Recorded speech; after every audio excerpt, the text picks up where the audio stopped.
अब बात करने वाले हैं ओनियन के बारे में, और ओनियन भी अपन बात करेंगे तो इसमें से भी एग्जाम में क्वेश्चन पूछे जाते हैं। तो ओनियन के बारे में अपन क्या करने वाले, डिस्कस करने वाले। तो आज का जो अपना टॉपिक है वेजिटेबल्स के अंदर, मैंने आपको पहले भी बताया था, प्याज के बारे में डिस्कस करेंगे, ओनियन के बारे में डिस्कस करेंगे।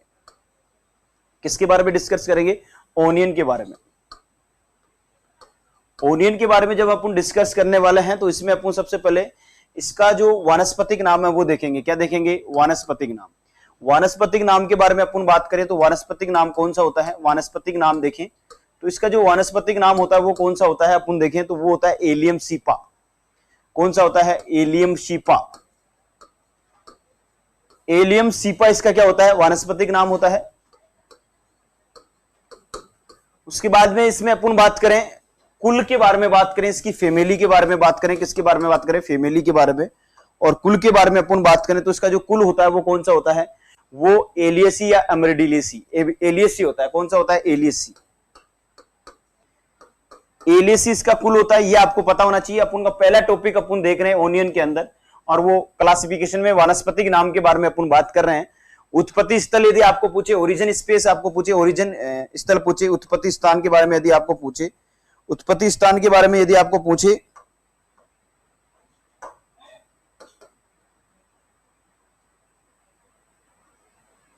उत्पत्ति स्थान के बारे में आपको पूछे,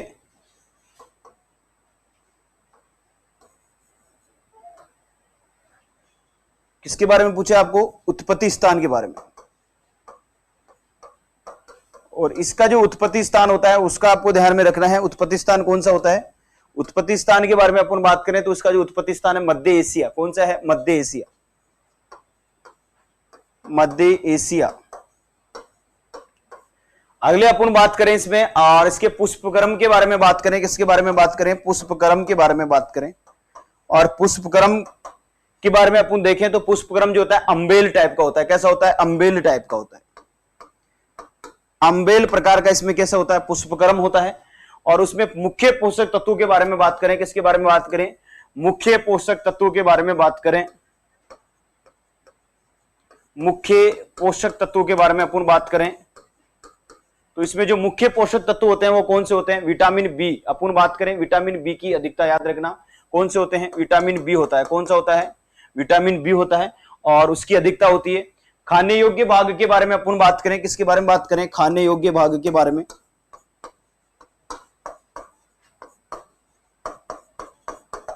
खाने योग्य भाग के बारे में बात करें तो वो बुलब होता है। कैसा होता है? बुलब टाइप का होता है, बल्ब प्रकार का होता है। तो ये आपको पता होना चाहिए। उसके बाद में प्याज में उपस्थित अम्ल के बारे में बात करें। प्याज में उपस्थित अम्ल के बारे में बात करें, एसिड के बारे में बात करें तो वो जो एसिड है वो कैसा है? प्याज में उपस्थित अम्ल के बारे में अपन बात करें तो मेलिक अम्ल पाया जाता है। और प्याज में लाल रंग एंथ्रोसाइनिन की वजह से होता है। प्याज का लाल रंग अपन देखें, प्याज का लाल रंग किसकी वजह से होता है? और वो जो लाल रंग होता है वो किसकी वजह से होता है? एंथ्रोसाइनिन की वजह से होता है। किसकी वजह से होता है? एंथ्रोसाइनिन की वजह से। एंथ्रोसाइनिन की वजह से होता है। किसकी वजह से होता है? एंथ्रोसाइनिन की वजह से होता है। ये आपको पता होना चाहिए। उसके बाद में प्याज में पीला रंग, प्याज में पीला रंग, और प्याज का जो पीला रंग होता है वो किसकी वजह से होता है? वो होता है क्वरसेटिन की वजह से। किसकी वजह से होता है? क्वरसेटिन की वजह से। क्वरसेटिन की वजह से होता है। ये आपको पता होना चाहिए। प्याज में पीला रंग किसकी वजह से होता है? क्वरसेटिन की वजह से। और उसमें प्याज में पाया जाने वाला कवक रोधी पदार्थ यदि आपको पूछे, प्याज में कवक रोधी पदार्थ, कवक रोधी पदार्थ के बारे में आपको पूछे तो उसका नाम आपको पता होना चाहिए। उसे कहते हैं केटेकोल बोलते हैं। उसे क्या बोलते हैं? केटेकोल। केटेकोल बोलते हैं उसको। क्या बोला जाता है? उसे केटेकोल बोला जाता है। और सबसे ज्यादा अपन प्रोडक्शन के बारे में बात करें, प्रोडक्शन के बारे में देखें तो राजस्थान में अलवर और अजमेर में प्याज की खेती खरीफ ऋतु में की जाती है। याद रखना, राजस्थान में खरीफ ऋतु में प्याज की खेती सबसे ज्यादा अपन बात करें तो अलवर जिले के अंदर, अजमेर और अलवर यानी कि सबसे ज्यादा की जाती है खरीफ की जो अलवर के अंदर, और दूसरा जो है अपन बात करें, दूसरा जो है अजमेर। और रवि सीजन के अंदर अपन बात करें तो रवि सीजन के अंदर जो की जाती है, रवि में जो खेती की जाती है वो अपन देखें तो जयपुर में, कहां की जाती है, जयपुर में। तो ये आपको पता होना चाहिए। उसके बाद में एंटी फंगल जो एलिमेंट्स है उसके बारे में मैंने आपको बता दिया, कवक रोधी पदार्थ के बारे में बता दिया है।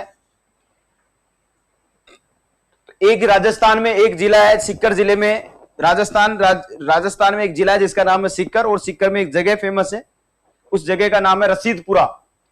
रसीदपुरा एक गांव है, और उस गांव में प्याज के उत्पादन में सबसे ज्यादा फेमस राज्य है, जो सबसे ज्यादा फेमस जगह है प्याज के उत्पादन के लिए प्रसिद्ध जो जगह है सिक्कर जिले का एक रसीदपुर गांव है, रसीदपुरा गांव है, उसमें प्याज सबसे ज्यादा होते हैं। तो याद रखना वो प्रसिद्ध हैं उत्पादन के लिए, पूरे राजस्थान में प्रसिद्ध हैं। विश्व में सर्वाधिक प्याज का उत्पादन चीन में होता है। यदि अपन विश्व के बारे में बात करें कि सर विश्व में सबसे ज्यादा कौन से देश में प्याज का उत्पादन होता है, तो वो चाइना में होता है। विश्व में अपन बात करें तो वो चाइना में होता है। और दूसरी अपन बात देखें तो दूसरा प्याज के उत्पादन में भारत का दूसरा स्थान है, चाइना फर्स्ट स्थान पर है, और दूसरे स्थान पर अपन बात करें तो वो कौन सा है, भारत है। दूसरे स्थान पर कौन सा है, भारत है। इसके आगे अपन बात करने वाले हैं, चाइना अपन को बता दिया है। चाइना के बाद में अपन बात करें, इसमें एक चीज और पूछी जाती है। वो चीज क्या पूछी जाती है, वो पूछी जाती है कि राजस्थान में सर्वाधिक प्याज का उत्पादन कहां होता है। देखो खरीफ और रवि सीजन दोनों के बारे में मैंने बता दिया, लेकिन राजस्थान के सापेक्ष अपन को पूछे, राजस्थान के सापेक्ष अपन को पूछे तो राजस्थान में सबसे ज्यादा जयपुर जिले में, और ये रवि सीजन के अंदर खरीफ में अलवर में, खरीफ में कहां पर होते हैं, अलवर में। तो ये आपको पता होना चाहिए खरीफ सीजन में।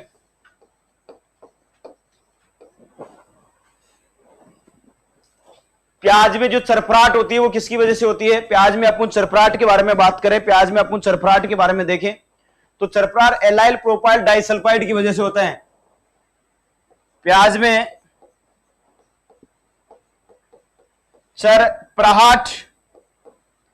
चरफराट किसकी वजह से होती है, allyl propyl disulphide, allyl propyl disulphide, allyl propyl disulphide की वजह से होता है। ध्यान रखना, प्याज में जो चरफराट होती है वो किसकी वजह से होती है, एलाइल प्रोपाइल डाइसल्फाइड की वजह से होती है। दीप्तकालिता के आधार पर द्विश निष्प्रभावी पौधा है। ध्यान रखना, दीप्तकालिता के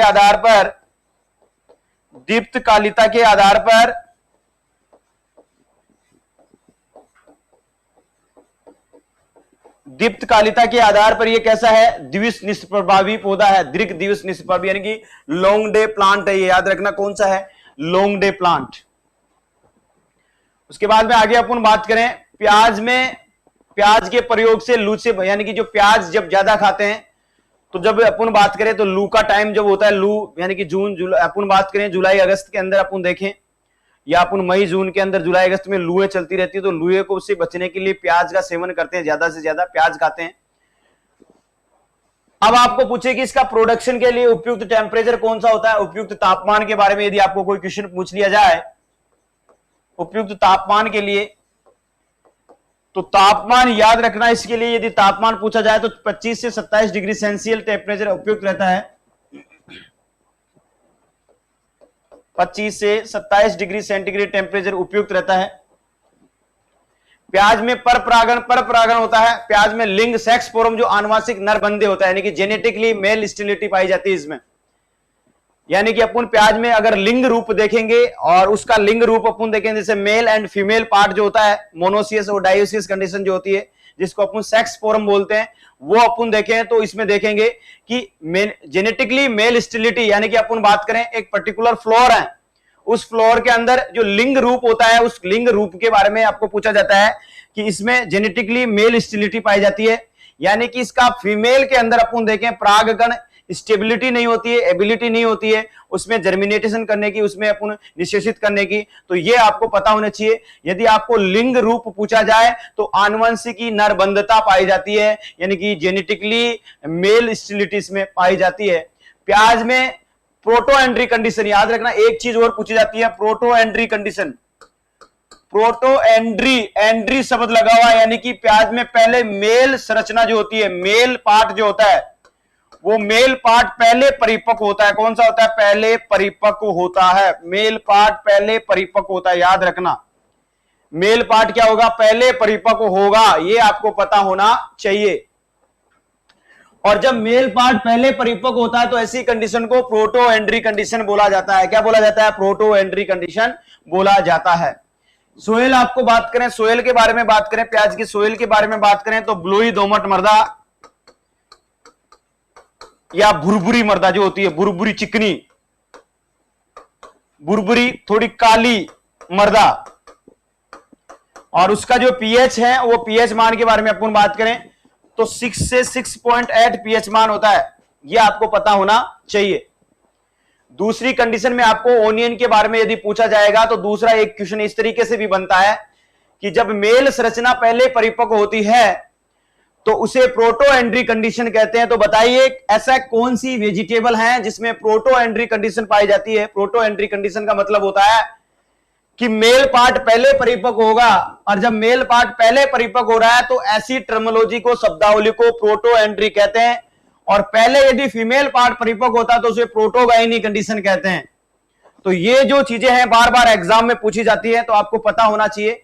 आगे अपन बात कर रहे हैं इसके श्वसन के बारे में। इसकी जो श्वसन दर होती है, रेस्पिरेशन रेट होती है, वो बहुत कम होती है।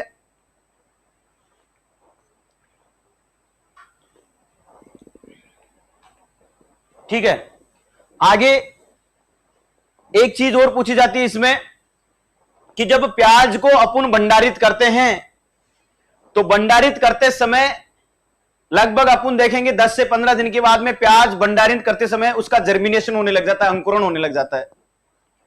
तो ऐसी कंडीशन में प्याज के अंकुरण को रोकने के लिए कौन से रसायन का यूज किया जाता है? डायरेक्ट आपके एग्जाम में क्वेश्चन पूछा जाता है, थ्योरेटिकल क्वेश्चन है, लेकिन आपको बहुत इंपॉर्टेंट चीजें बता रहा हूं, मैं आपको बता देता हूं।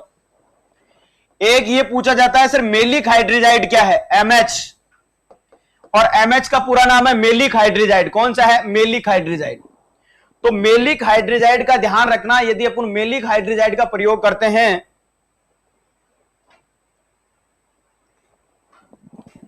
तो उसमें एक चीज ध्यान रखना कि ये जो मेलिक हाइड्रोजाइड है,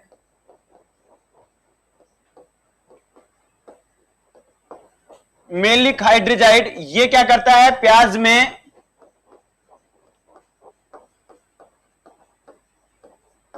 अंकुरण को रोकने का काम करता है, प्याज में अंकुरण को रोकने का काम करता है। यह आपको पता होना चाहिए, प्याज में अंकुरण को रोकने का काम कौन करता है? मेलिक हाइड्रोजाइड करता है।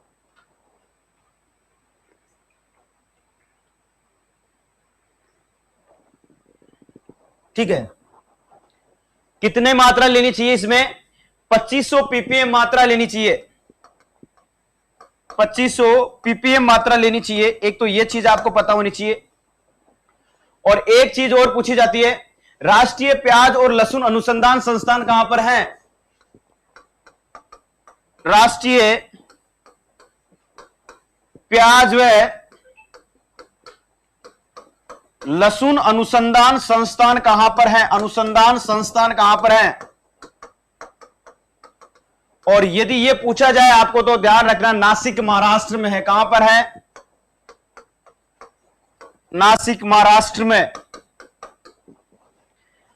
आपको पूछा जाए, आपको यह पूछा जाए कि लहसुन अनुसंधान संस्थान और प्याज अनुसंधान संस्थान तो कहां पर है? नासिक महाराष्ट्र में।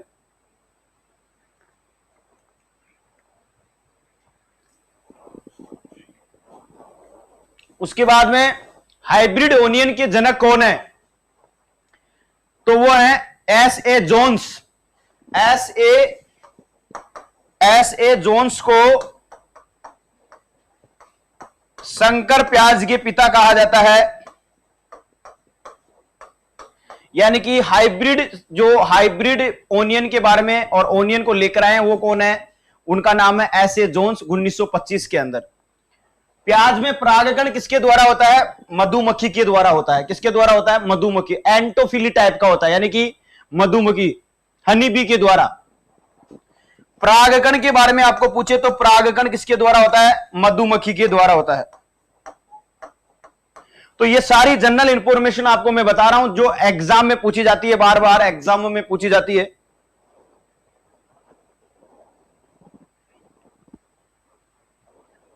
उसके बाद में आइसोलेशन डिस्टेंस के बारे में पूछा जाता है एग्जाम में क्वेश्चन, और आइसोलेशन डिस्टेंस के बारे में तो एग्जाम में क्वेश्चन पूछा ही जाता है, आपको मैं बता देता हूं।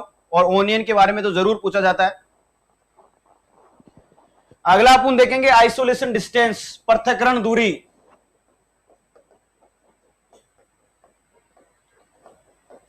पृथक्करण दूरी के बारे में अपन देखें तो पृथक्करण दूरी जरूर पूछी जाती है, और वो पृथक्करण दूरी अपन देखें आधार बीज।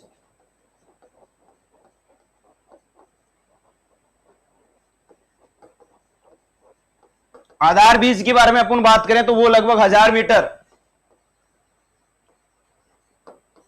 और उसके बाद में अपन बात करें प्रमाणित बीज के बारे में,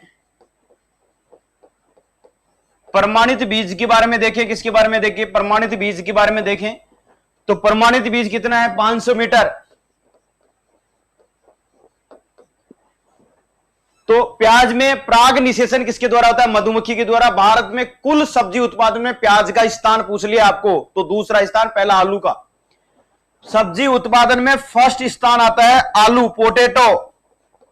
भारत में सबसे ज्यादा उत्पादन आलू का होता है। ध्यान रखना, कौन सी सब्जी का उत्पादन भारत में सबसे ज्यादा होता है, पोटैटो का, आलू। दूसरे नंबर पर आता है ओनियन, दूसरे नंबर पर कौन सा आता है, प्याज। तो दो ऐसी वेजिटेबल क्रॉप है जिसका प्रोडक्शन भारत में सबसे ज्यादा होता है, पहला है पोटैटो और दूसरे पर कौन आता है, ओनियन। विश्व में प्याज निर्यात में भारत का स्थान तीसरा, लगभग 12% प्याज ये क्या करता है, निर्यात करता है। ध्यान रखना, विश्व का सबसे ज्यादा प्याज जो होते हैं भारत में महाराष्ट्र के नासिक जगह पर होता है, और उनका क्षेत्र पर लगभग 23.4% है। उत्पादन भी अपन देखें 27.5% है। उसके बाद में एक क्वेश्चन और पूछा जाता है कि प्याज के जो फ्लोर आते हैं वो कैसे होते हैं। जो ऊपर जो सीड प्रोडक्शन के जो डंटल बनता है, इस तरीके से अपन देखें तो ये ब्लब टाइप की क्रॉप होती है, भूमिगत होती है, और यहां पे ओनियन बनता है, यहां पे इस तरीके से इस पर सीड बनते हैं, सीड के लिए फूल बनता है। उस फूल का कलर कैसा होता है, सफेद या हल्का पीला रंग का, सफेद हल्का पीले रंग का होता है। ध्यान रखना, सफेद हल्के पीले रंग का होता है।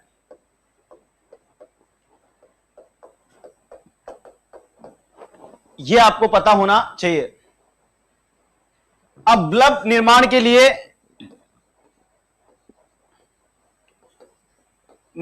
लिए उपयुक्त तापमान के बारे में आपको पूछे, उपयुक्त तापमान के बारे में यदि आपको पूछे तो वो जो टेम्परेचर होता है वो कितना होता है, 17 से 18 डिग्री सेंटीग्रेड।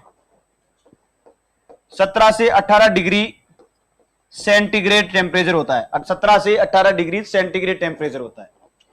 तो ये सारी इंपॉर्टेंट बातें मैंने आपको बता दी हैं। अब अपन बीज दर के बारे में बात करेंगे, सीड रेट के बारे में।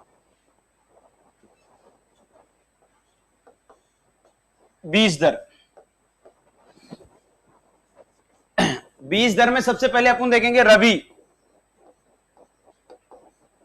और रबी सीजन में अपन देखेंगे तो ओनियन की रबी सीजन के लिए सीड रेट कितनी होनी चाहिए। यानी कि अपन को ओनियन को रबी सीजन में लगाना है। रबी सीजन का मतलब अगस्त सितंबर अक्टूबर के आसपास, वो रबी सीजन होता है। जुलाई अगस्त सितंबर जो होता है उसमें अपन को रबी सीजन में प्याज लगाना है। नर्सरी अपन क्या करते हैं, जैसे जून जुलाई में अपन नर्सरी लगा देते हैं और अगस्त सितंबर में आसपास इसमें ट्रांसप्लांटिंग करा देते हैं। तो ये जो रबी सीजन के लिए जो होती है वो अपन बात करें तो उसके लिए सीड रेट 10 से 12 केजी प्रति हेक्टर। खरीफ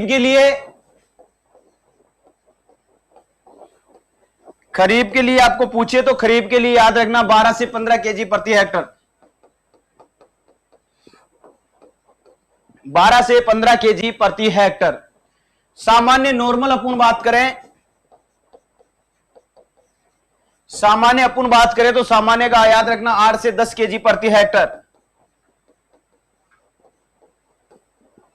ये आपको पता होना चाहिए, ये सारी चीजें आपको पता होनी चाहिए।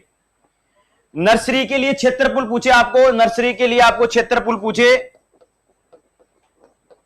नर्सरी का क्षेत्रफल याद रख लेना आपको, नर्सरी का क्षेत्रफल 500 मीटर स्क्वायर याद रखना, 500 वर्ग मीटर। यह आपको पता होना चाहिए, 500 वर्ग मीटर रहते हैं नर्सरी का क्षेत्रफल। इसके बाद में प्याज के लिए एक याद रखना, उर्वरक बहुत इंपॉर्टेंट है। उर्वरक के लिए बार बार एग्जाम में पूछा जाता है, तो उर्वरक मैनेजमेंट यानी कि फर्टिलाइजर मैनेजमेंट आपको पता होना चाहिए।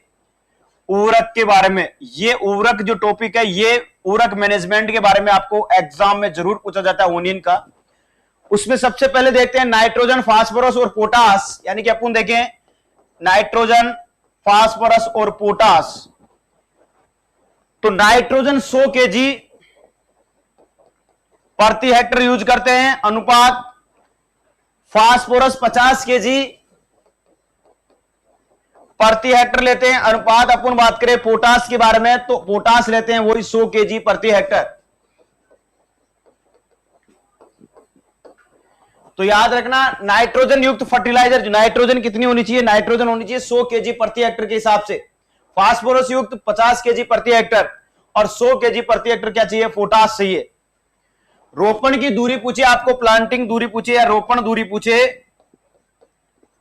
तो रोपण दूरी आपको पता होनी चाहिए। रोपण दूरी कौन सी होती है, 15 × 10 सेंटीमीटर, 15 × 10 सेंटीमीटर। इसका प्रमुख खरपतवार यदि आपको पूछो तो प्याजी, प्लांटेगो प्यूलिटा, प्यूमिटा, प्यूमिटा जो होती है, प्यूमिटा यानी कि प्लांटेगो प्यूमिटा जो होता है, यानी कि जिसको प्याजी बोलते हैं, प्याजी ओनियन का प्रमुख खरपतवार है प्याजी। बहुत बार एग्जामों में क्वेश्चन पूछा गया है। निम्न में ओनियन का प्रमुख खरपतवार, ओनियन का प्रमुख खरपतवार कौन सा होता है वो आपको बताना है, प्लांटेगो प्यूमिटा,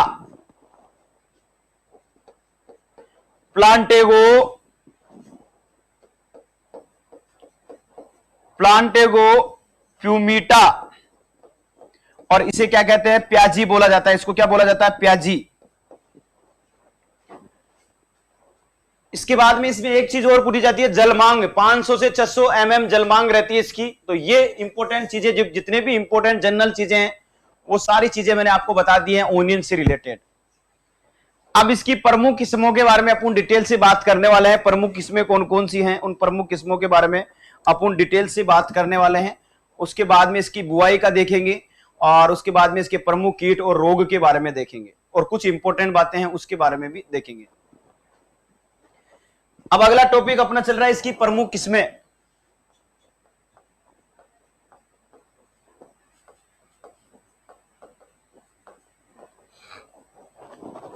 प्रमुख किस्मों में सफेद रंग वाली,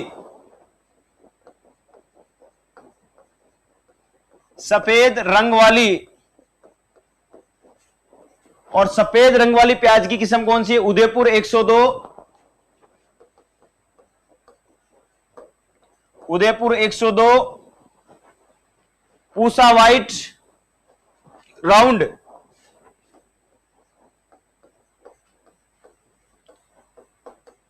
white round, Pusa white round. उसके बाद में सफेद ग्लोव,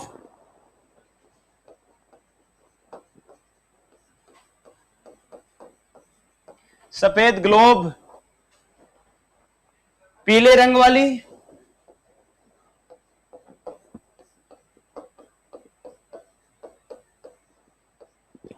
पीले रंग वाली कौन सी है, अर्ली ग्रेनो,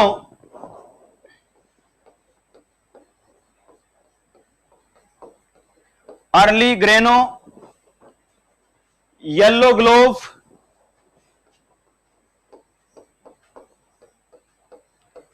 येलो ग्लोव। उसके बाद में अपन बात करें फूले श्रवणा, निर्यात के लिए भी उपयुक्त समय है फूले श्रवणा। फूले सरवणा निर्यात के लिए भी उपयुक्त है। अर्का पीताम्बर,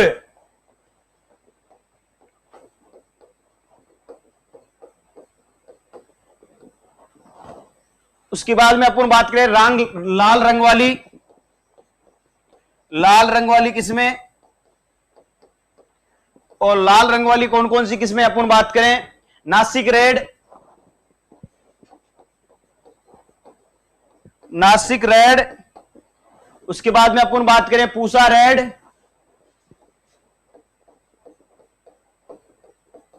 पटना रेड, अर्का बिंदु,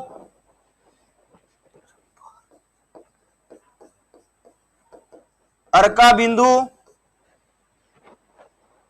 पूसा रत्नार,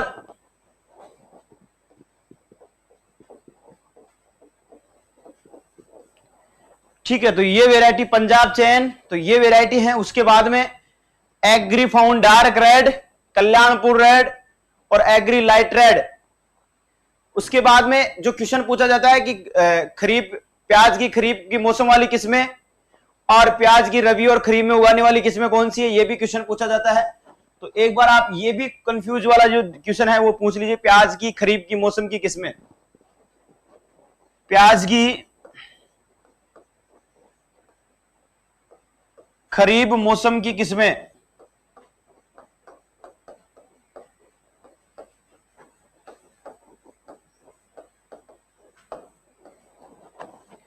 उसमें अपन सबसे पहले बात करें अर्का कल्याण, अर्का कल्याण, अर्का कल्याण, और उसके बाद में अपन बात करें N53, N53, और उसके बाद में अपन बात करें N241, 241। उसके बाद में संकर किस्मों के बारे में अपन बात करें, संकर किस्मों के बारे में अपन बात करें तो संकर किस्में कौन कौन सी हैं अपन देखें तो अर्का लालिमा, अर्का लालिमा, उसके बाद में अपन बात करें अर्का बिंदु,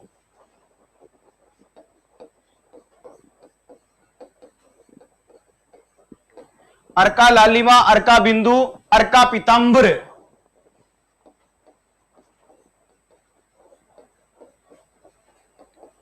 अर्का पीताम्बर, अर्का कीर्तिमान,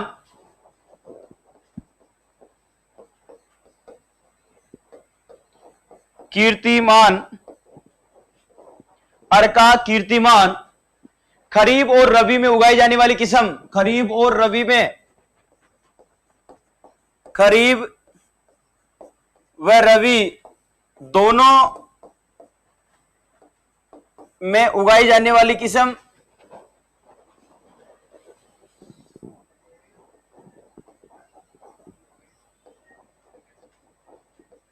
जाने वाली किस्म कौन सी है वो अपन दे दो अर्का प्रगति, अर्का प्रगति, ठीक है। उसके बाद में अपन बात करें प्याज की लवण साल्ट रेसिस्टेंट वेराइटी के बारे में अपन बात करें, ओनियन की साल्ट रेसिस्टेंट वेराइटी, तो साल्ट रेसिस्टेंट वेराइटी कौन सी अपन बात करें तो इसार 2 और पंजाब सिलेक्शन। प्याज की लवण प्रतिरोधी, लवण प्रतिरोधी किस्म, लवण प्रतिरोधी किस्म कौन सी है हिसार 2, हिसार 2। उसके बाद में अपन बात करें तो दूसरी कौन सी है पंजाब सिलेक्शन,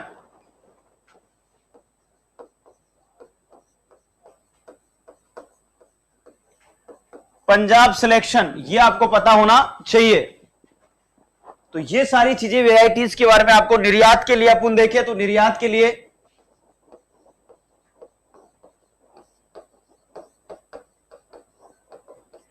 अर्का बिंदु और फूले सरवना,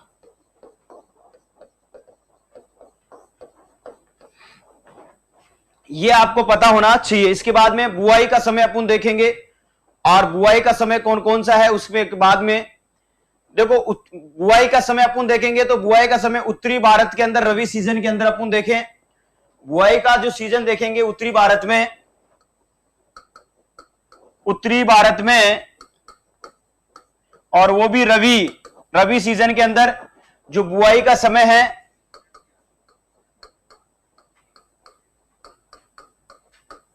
बुआई का जो समय है वो कौन सा है, और रोपाई का समय कौन सा है।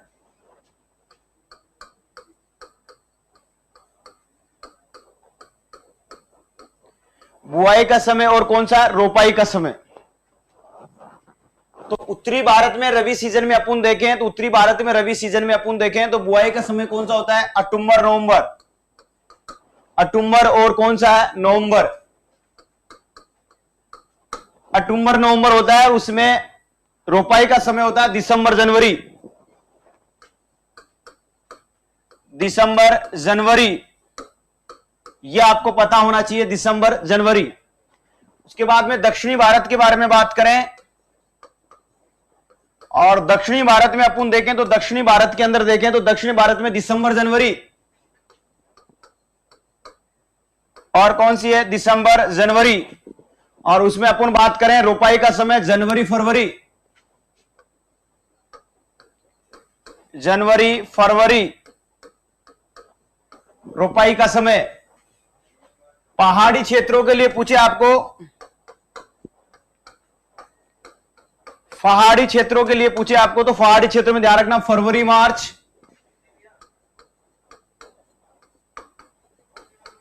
फरवरी मार्च, और रोपाई का समय मार्च अप्रैल,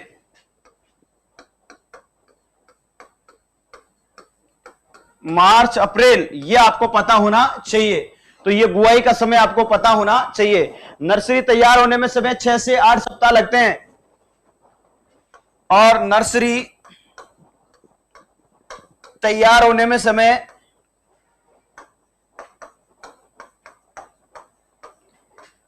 6 से 8 वीक लगते हैं। कितने लगते हैं, 6 से 8 वीक लगते हैं, आपको पता होना चाहिए। और बीज बोने की गहराई याद रखना 0.5 सेंटीमीटर, बीज बोने की गहराई यदि आपको पूछे तो 0.5 सेंटीमीटर।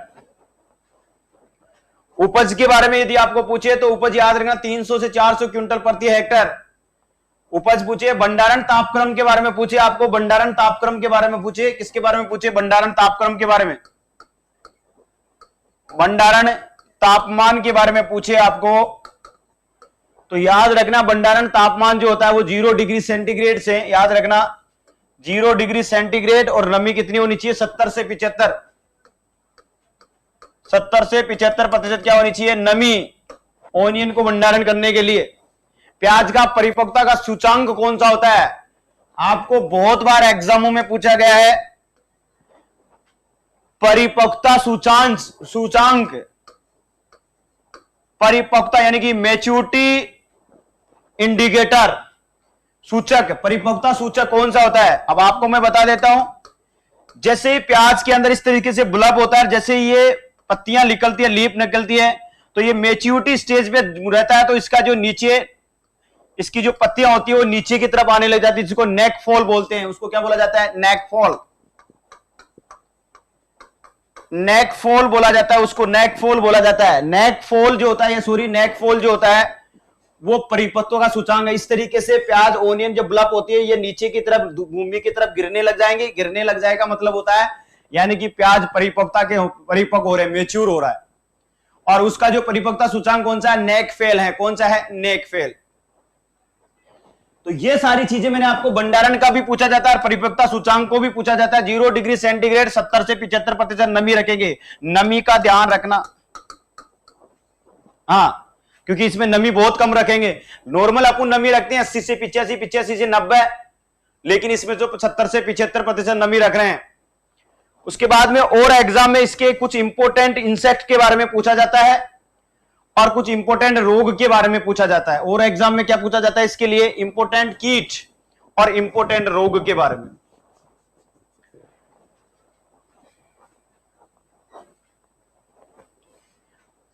ठीक है, उपज के बारे में मैंने आपको बता ही दिया है, उपज कितनी होती है इसमें, उपज मैंने 300 से 400 क्विंटल प्रति हेक्टेयर उपज बता दिया है।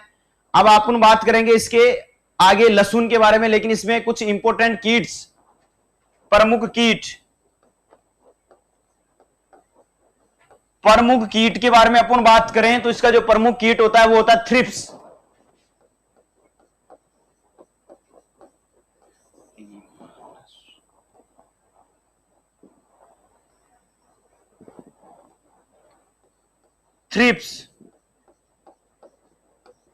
थ्रिप्स जो होता है उसके अंदर अपन बात करें तो मेलाथियोन 50 EC 1 ml प्रति लीटर पानी के हिसाब से स्प्रे करें।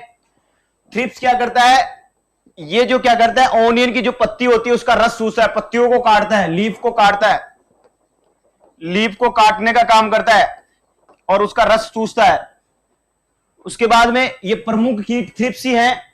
कुछ रोग होता है इसके अंदर, अपन रोग के बारे में बात करें, रोग के बारे में तो रोग का आपको ध्यान में रखना है। रोग कौन कौन से होते हैं, पत्ती धब्बा यानी कि पर्पल ब्लोच रोग जो होता है, पत्ती धब्बा पर्पल रोग कारक जो होता है, यानी कि पर्पल ब्लोच जो होता है, ओनियन पर्पल ब्लोच, ओनियन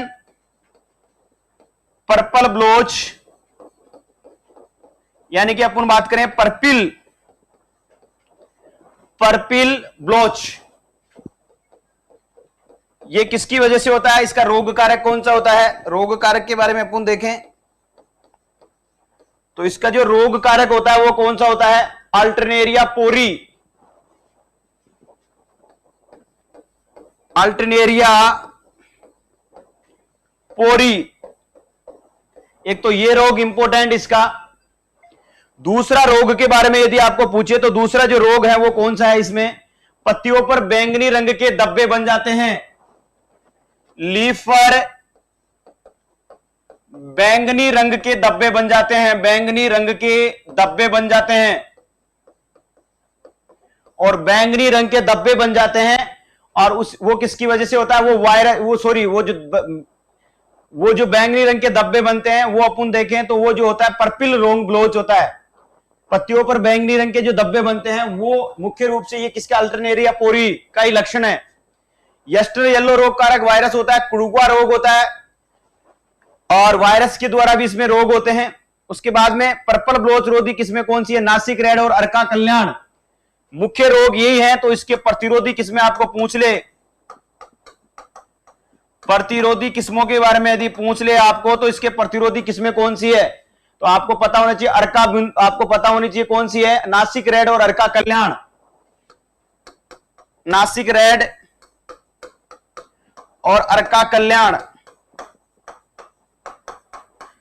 ठीक है, तो इस तरीके से दूसरा प्याज का पर्पल ब्लोच रोग प्रतिरोधी मैंने आपको बताया। खरीफ और रबी दोनों मौसम में उगाई जाने वाली किस्म अर्का प्रगति मैंने आपको बता दी है। निर्यात के लिए सबसे अच्छी किस्म अर्का बिंदु मैंने बता दी है, फूले श्रवणा मैंने बता दी है, एग्री फाउंड रोज मैंने आपको बता दी। अगेती बुआई के लिए प्याज की गांठें नहीं बनती है, फूल निकल जाते हैं। प्याज में कंद निर्माण के लिए बड़े दिन की आवश्यकता होती है, एक चीज ध्यान रखना, कंद निर्माण के लिए प्याज में कंद निर्माण के लिए बड़े दिनों की आवश्यकता होती है, बड़े दिनों की क्या होती है, आवश्यकता होती है। प्याज में प्रमुख खरपतवार मैंने आपको बता दिया प्याजी है, उसको नियंत्रण के लिए फ्लूक्लोरेलिन जो होता है उसका अपन क्या करते हैं 2.5 लीटर के हिसाब से अपन क्या करते हैं, छिड़काव करते हैं। प्याज में भंडारण अवधि को बढ़ाने के लिए क्यूरिंग करते हैं। प्याज में यदि अपन को भंडारण अवधि बढ़ानी है तो प्याज के जो ऊपर वाले जो लीफ वाली पत्तियां उनको काटते हैं, उनको क्यूरिंग करते हैं, साफ करते हैं और फिर क्या करते हैं, स्टोरेज करते हैं। तो भंडारण क्षमता को बढ़ाने के लिए क्यूरिंग करते हैं। और प्याज में कम तापमान के तरह एक कार्य की विकार होता है जिसका नाम है बोल्टिंग, यानी कि टेम्परेचर जब 15 सेंटीग्रेड से कम टेम्परेचर होगा तो एक कार्य की विकार उत्पन्न होता है प्याज के अंदर, जिसको बोल्टिंग बोलते हैं। क्या बोलते हैं, बोल्टिंग बोलते हैं। तो प्याज में बोल्टिंग किसकी वजह से होता है, कम टेम्परेचर की वजह से होता है, ध्यान रखना, कम टेम्परेचर की वजह से होता है प्याज में बोल्टिंग। और ये एक प्रकार से क्या है, फिजियोलॉजिकल डिसऑर्डर है। कौन सा डिसऑर्डर है, फिजियोलॉजिकल डिसऑर्डर है। तो ये याद रखना, 15 सेंटीग्रेड से कम टेम्परेचर कहते हैं और ये किसकी वजह से होता है, कम टेम्परेचर की वजह से। तो ये आपको आज मैंने ओनियन को अच्छे से क्लियर करवा दिया है और ओनियन वाली जो चैप्टर आपको मैंने अच्छे से बता दिया है। आई होप कि आपको अच्छे से समझ में आ गई होगी। और ओनियन या जहां तक मैंने आपको ये बताया है, इससे बाहर आपको कोई भी एग्जाम में कोई भी क्वेश्चन नहीं पूछा जाएगा। तो इस तरीके से मैंने आपको कंप्लीट ओनियन आज की क्लास में और आपको मैंने बता दिया कंप्लीट ओनियन के बारे में और एक चिल्ली वेराइटी जो चिल्ली है चिल्ली के बारे में कंप्लीट डिटेल से आपको बता दिया है। इसके बाहर आपके एग्जाम में कोई भी क्वेश्चन नहीं आएगा और इसी तरीके के क्वेश्चन आपके एग्जाम में पूछे जाएंगे। तो आज का सेशन आपको अच्छे से समझ में आ गया होगा। अपन लहसुन के बारे में, गार्लिक के बारे में बात करने वाले हैं। धन्यवाद।